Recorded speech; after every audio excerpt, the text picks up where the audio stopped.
qui nous a vraiment marqué ces dernières années, c'est tout le travail qui a été engagé sur le plan de prévention des risques technologiques, avec des investissements très importants pour réduire les risques à la source, donc améliorer la sécurité des installations de l'entreprise dans leur fonctionnement habituel.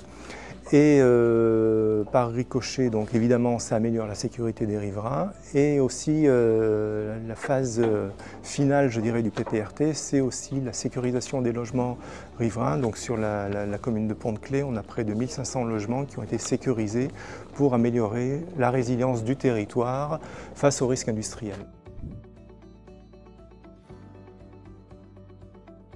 Alors nous, on participe en premier lieu à la commission de suivi de site. On va dire qu'il y a une instance de dialogue et d'échange réglementaire qui est pilotée par la préfecture et qui comprend, en plus des industriels, des représentants des communes riveraines, des collectivités locales, des associations, des salariés et des services de l'État bien sûr, mais on est surtout aussi très impliqué dans ce qu'on appelle le S3PI. C'est une instance de dialogue qui a un champ d'action un peu plus vaste, je dirais, puisqu'au-delà du risque industriel, on traite aussi des problématiques environnementales, d'aménagement du territoire.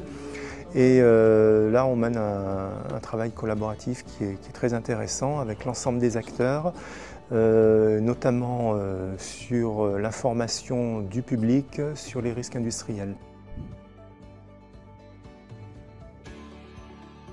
En ce qui concerne la plateforme de Pont-de-Claix, ce qu'on a fait il y a déjà depuis quelques années, c'est la mise en place notamment d'une page Facebook dédiée à la plateforme, ce qui permet en cas d'incident qui peut se produire sur le site d'informer assez rapidement.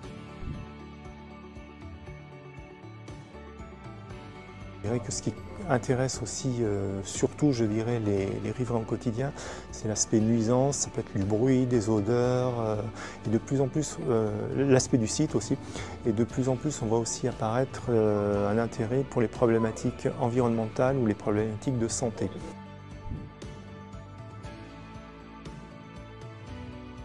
Alors, des exemples, on peut en citer certains, mais aujourd'hui on voit quand même que ce qui fonctionne, ce qui marche, c'est des actions collaboratives. On ne peut pas, en tant que site industriel, mener des actions en solo.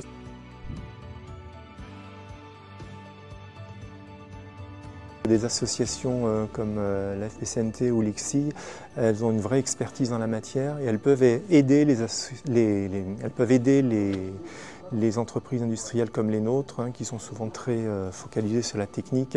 Elles peuvent aider les entreprises industrielles à avoir une nouvelle approche en matière de culture sécurité, de culture du risque, et une nouvelle approche en termes de communication vis-à-vis du grand public et des populations riveraines.